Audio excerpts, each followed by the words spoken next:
So, when are we going to be unstoppable? Answer: these things take time. They take patience. They take reevaluations. They take trial and error. They take testing. And they take something a little bit more powerful than strength: effort. Now, we can really stand here for like the next 10 hours and I could talk ad nauseum about all of the factors I've just mentioned. But however, let's talk about probably the most important of them, and that is effort. A few weeks ago, when I was on night shift, I was standing at a table, and all the rest of the chairs on my table were like there's a rule where I'm supposed to stand on one side of the table, and I'm not allowed to like go to the other side of the table. Um, but basically, customers had like pulled out some of the chairs, they played a bit, and then they left, and they didn't like put the chairs back in. And I remember when I got took off, the first thing I did, because these chairs were like out of place for like nearly an hour and a half, and you would see people come and go, and they kind of like had to struggle to get past. And well, to be honest, not one of them ever had the thought to just, I don't know, tuck the chair in and make their journey just that little bit easier to do. I can tell you when this took place, by the way. It was when England played Mexico in the World Cup. But the fact of the matter is this: is that when I was taken off, I immediately got round and I pushed all seven of the chairs back in, and I explained to them that literally I couldn't stand to like watch that any longer, and it was low key quite painful to watch when people just couldn't even be bothered, so to speak, to just do it. Just to make everyone's lives a little bit easier. Somebody paraphrased it to me, saying that they may lack the strength to be able to push the chairs back in. I said something really really telling at that moment, and there are some moments in your life, believe it or not, where you feel like your character is fixed forever. Maybe not so much by what you do, although that is absolutely in question as well, but it's also about what you say. It's also about what you manage to display and how you can convey about what you do, to almost not so much justify your actions, but to explain your actions.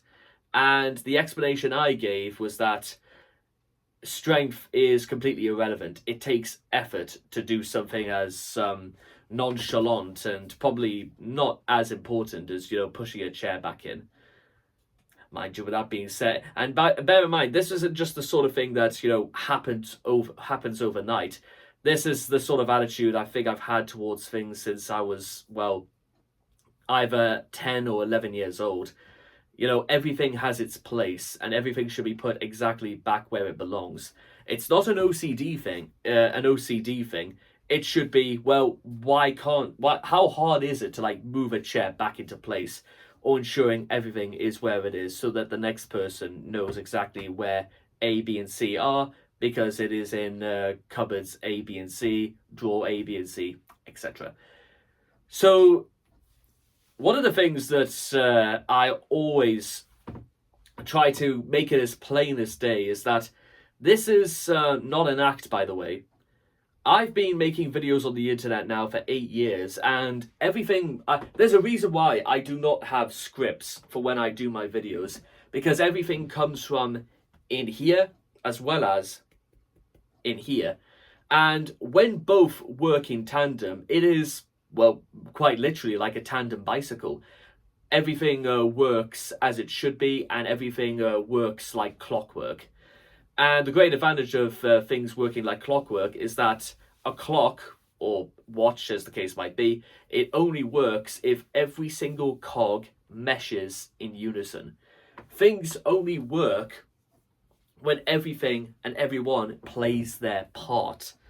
That's why sometimes I've been a little bit hesitant about the idea of like teamwork and stuff like that.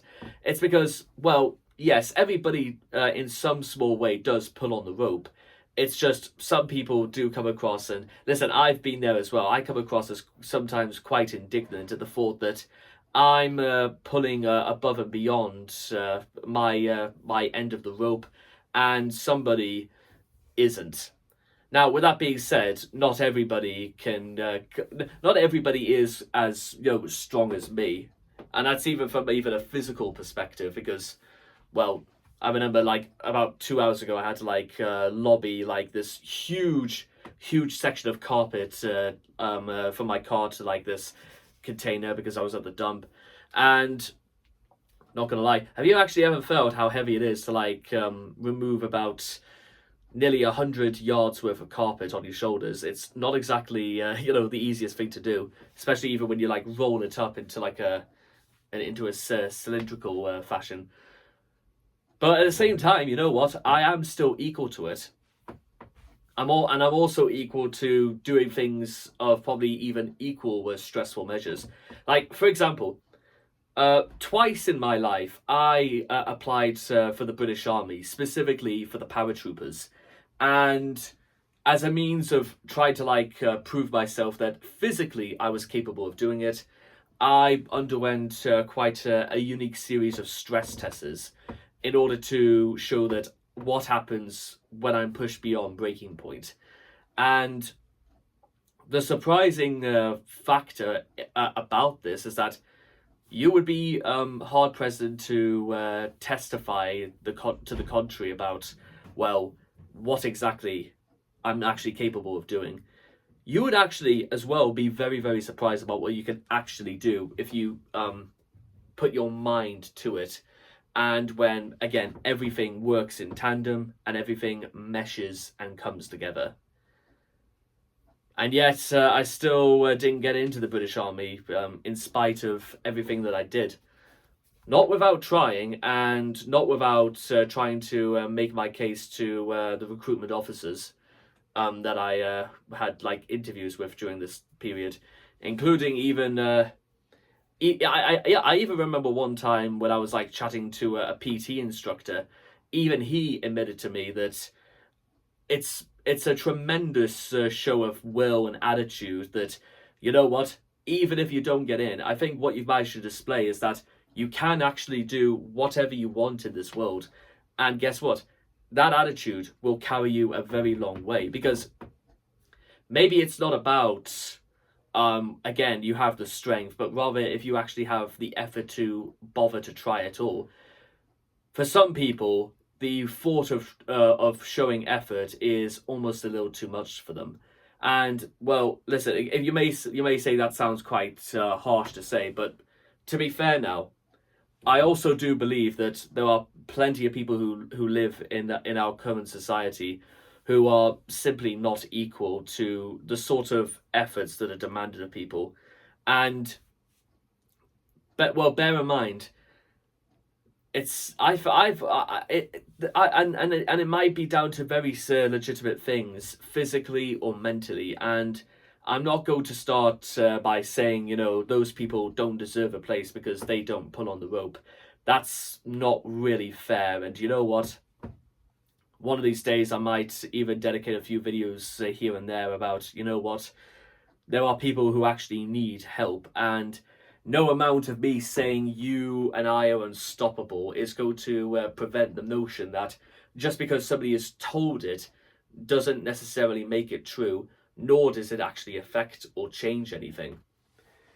That's kind of one of the things that actually I've long since been willing to testify, is the fact that I don't need to be told about what I am or who I am. I am know perfectly well who I am and what I am, and therefore when that tactic doesn't work, there is only one thing left to do, and that is, well, to do it for myself. Because I don't go do make all these videos, go to the extent of trying to like reinvent myself to be a very different sort of person. I don't do it for the benefit of earning people's admiration and respect. If people want to give me admiration and respect, they're more than free to do so. But I don't do it specifically to earn the ire and attention of other people. I do it for myself. Which may sound like a bit of a self-indulgence sort of idea, but at the same time, it's because, well, that's genuinely what I want to be able to focus on. And I can't start giving advice or start saying that I know what's right and wrong if my house is not 100% in order and clean. But what I was trying to say earlier is that moving away a little bit from those who actually require extra attention that in some way might be even a little beyond my sound advice. I mean, to be fair, that's a great case right there. Yes, I'll be able to like pull on the rope, shift carpet back and forth, push myself beyond breaking point from a physical standpoint.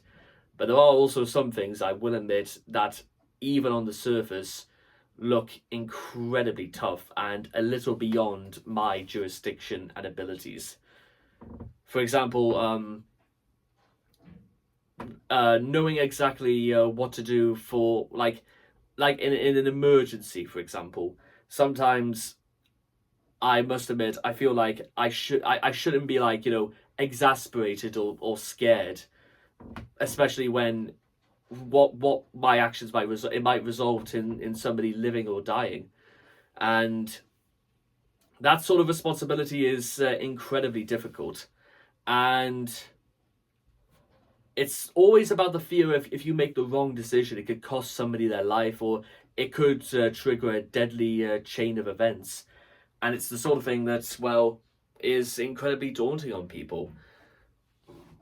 It's that sort of responsibility. Now listen, I don't dispute the idea that if I was endowed with that sort of responsibility, I actually believe I can do it if I just if I just got down to it. But at the same time, it can't be denied that, well, if something did go wrong, forget about me being the cause of all of it. It could result in an innocent bystander losing their life. I remember when I was training as a railway service engineer, and I got told about how to make the emergency call, and how it could be the difference between 30 people dying on the railways if I made one mistake, which is a tall order for anybody in question. But you've got to realize that you are the one who has to make the call, and if you're not 100%, then guess what? Don't do it. And it's not exactly cowardice either. It's just straight up admitting that you feel almost afraid to do something.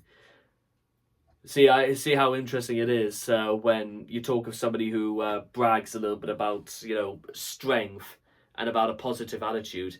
And in the course of the last 3 minutes, I've just admitted to being scared and almost feeling a little terrified at the prospect of responsibility that could entail the safety of so many people. You see what I'm getting at? But I still also want to go back to just saying patience and time is going to come and go accordingly. And when you're willing to put as much effort as you can into something, guess what? If you really do want it to work out, then guess what? Nature will take its course very naturally, and guess what? You will find a way to do it. If you really are serious about doing it, then guess what? Why not crack on with it? Because insofar as I'm concerned, to like boil it down to the most basic of factors of them all, I think that there are, in secret, only two types of people on this earth. Those who can't or won't versus those who can and do. As I said previously, there are a lot of exceptions to this rule, and there's a lot of reasons to suspect that, guess what? You know what? It's not entirely their fault if they are completely unable or completely unequal to whatever is being demanded or asked from somebody. And considering that this world can sometimes feel cold and a little bit too demanding from people, guess what?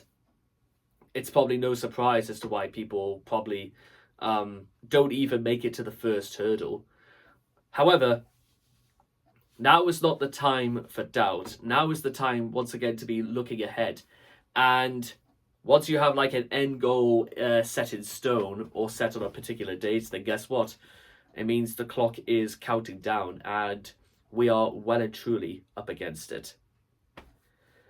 So there we have it, guys. A very short form little essay about the implications of effort and how there are some things a little more powerful than just strength. But with all that being said and done, I'll see all of you guys again next time. Thank you.